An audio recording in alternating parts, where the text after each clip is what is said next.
Hello, everyone, and welcome back to the Outcomes Rocket. So excited that you guys tuned in because today I have the privilege of hosting Zach Veigulis on the podcast. He is the co-founder and chief AI officer at Claimable. He built the first AI-powered insurance appeals platform, and the company is blowing up. I'm excited to have him here. They've been featured on CNBC, Bloomberg, PBS News, NBC News. They're doing so many great things with 80% success rate.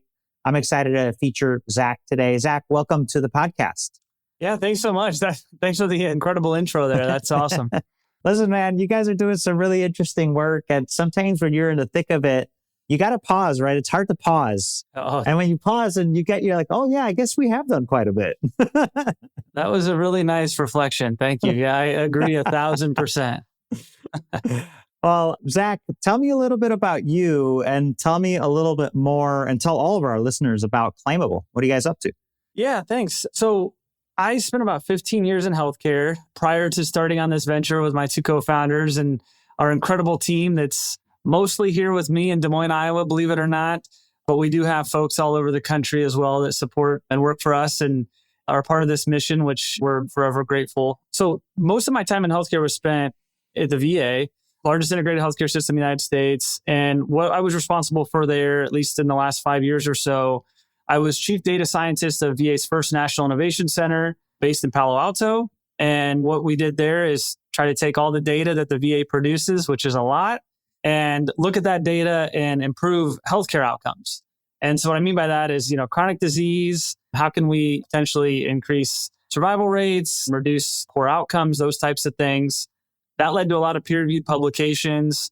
And then also with access to care too, right? So improving somebody's care incrementally or improving the outcome is very important. But ultimately, if somebody just doesn't have access to care, it's infinitely more valuable for them to receive care. So ultimately, that's what we feel Claimable is, right? So we're an AI-powered appeals platform, as you mentioned. But what we really kind of identify as is a healthcare access company, because when folks are denied medical care, that prevents them from receiving access. So that's ultimately really the premise of the company, a little bit about my background and my research and kind of the clinical focus. And so what we're really trying to do is put power back in the patient's hands, if I had to summarize, and give them the tools that they need to receive the care that they ultimately deserve. That's awesome, Zach. Pretty cool that the work that you did at the VA, thanks for your service there. Our veterans deserve nothing but the best care. And yet, veterans, daily citizens, even people with insurance, sometimes access is an issue. So help us understand the access problem that you guys solve. Great question. So as I mentioned, VA, and then the contrast to who we help, which is really everybody but those veterans that receive care in the VA. The problem is massive, right? So there's about 5 billion medical claims a year that come through both commercial and government payers. So private insurance, Medicare, Medicaid, 5 billion as far as what CMS says, right? We have estimates that are all over the place. We take a conservative one that about 17% of those are denied. So if you take 17% of 5 billion, that's 850 million. And then if you go look at who appeals, right, it's less than 2 million. So said another way, 99.9% of patients or care, if you will, of denials are not appealed. And so how can we help with that, right, is ultimately what the goal is. So in the VA, once a patient is in the system, right, a veteran is receiving care at the VA, and their physician orders a medication for them, they receive it, right? They trust the physician to make that decision. They do the same thing with an MRI, right? They follow a protocol, right? Essentially physical therapy, there is a protocol. But if they order that MRI, the MRI is given to that patient. They don't have to worry about a denial. Now, on the private sector side, that's different. Commercial insurance, we kind of primarily focus on chronic disease. If you are a chronic disease sufferer, somebody with that diagnosis, let's say rheumatology, just to ground us in kind of an example here, and you're given, let's say, a biologic that you have to inject every week to have any, a pain-free life, those are denied closer to 50% of the time. And the out-of-pocket cost for those patients is in the tens of thousands of dollars a year, if not even more than that, right? So when you start kind of breaking down the numbers in that way, you see that a significant amount of patients are denied care. Now, then the next natural question is, what happens to those patients? Well, some patients are switched medications, they have an inferior therapy, those types of things. That's certainly true. But in our research, what we found is over 40% of those patients actually just abandon care altogether. And then so what happens to those patients? Well, they suffer, right? They suffer mental health disorders that leads to mental health disorders. They fall out of the workforce. They become disabled. They fall out of the tax base. And really, it becomes like a systemic public health problem. So ultimately, what we're trying to do is prevent that from happening and give patients tools to fight back. That's great. And just to better understand the interface, are you selling the platform to physician practices, or is this a consumer tool? It's a great question. So both. So we have a direct consumer channel that's open. So go to getclaimable.com. Patients can just show up there for the indications that we support. They can answer guided questions around their specific situation and then ultimately leave with an appeal letter. And I can get more into like a winning appeal letter looks like. But then we also work with large enterprises, both on the healthcare system side and on the pharma manufacturer side. So a lot of times pharma manufacturers will have patient assistance programs where if a medication is denied, they put that patient into a bridge program or patient assistance of sorts. And we work with those companies to help get their patients back on guideline-directed therapy. On the D2C side, I probably should have mentioned, it's a small cost. It's $39.95 plus the cost of stamps. We literally mail and fax these. That is the way we still communicate on the healthcare side. But a patient can do this on their own as well for a small fee. Great. Very cool. Good to know you offer both. So somebody can feel empowered to do it on their own or work through their physician to get it done. Or on the pharma side, have assistance programs to bridge the gap on the access front. Exactly right. Cool. What are some of the biggest wins you're seeing, Zach? Biggest wins for any of the stakeholders that you serve? It's a great question. So in established conditions, we have around an 80% success rate. So in immunology, we're working to get into oncology, right? We're hitting some of those areas where these patients are, they need help. And so what we do is we try to intervene right when the patient is denied care, right? As close as we can get to that denial and as quickly as we can help that patient fight back, the higher chance of success that we have. The other thing that I think is really important here to mention is the power of the patient appeal, right? So existing prior to like our existence, there were appeals that happened, right? Not many, but those were very manual. They took an expert on the legal side or, clinical side, 30 plus hours to construct a winning appeal. And that was not available to just the average consumer. And everybody in this country is a consumer of healthcare in one way, shape, or form. Patients have unique rights to appeal. And it's not a widely known fact. And I probably should have opened with that. So patients have appeal rights that are afforded to them both on the federal law as well as replicated in just about every state. And so what that means is a patient has the ability to take kind of matters into their own hands. Most patients don't know that they have that right. If they didn't know if they had that right, they wouldn't know how to get started. So that really is the premise of the entire company. And so not only can a patient construct an appeal, which highlights their health history, highlights clinical guidelines, highlights medical evidence that's supportive, potentially cites laws and other regulations that are supportive and protective for them, which is what our platform does. It kind of brings all those things together without a patient needing to know those things. But then it gives them the ability to market their appeal to more than just the insurance company. And so what I mean by that is about 55% of Americans are on commercial insurance, employer sponsored. Of those 55%, about 60% are on what are called self-funded plans. That is governed by ERISA, right? That employer that becomes the fiduciary for that care. So most patients don't know that. Most people don't know that, right? You're actually appealing to your employer, not your insurance company. So what our platform does is enables the patient to get their employer involved in this loop. Most employers want to make sure that their employees are taken care of, that they receive the healthcare that they're ultimately paying the bill for. And so most employers don't have any visibility into actually how their plans are being administered. Mark Cuban talks about this a lot, right? The TPA is basically running it. Yeah. The TPA, the broker, there's a lot of layers in between the person at the CEO and ultimately the plan, right?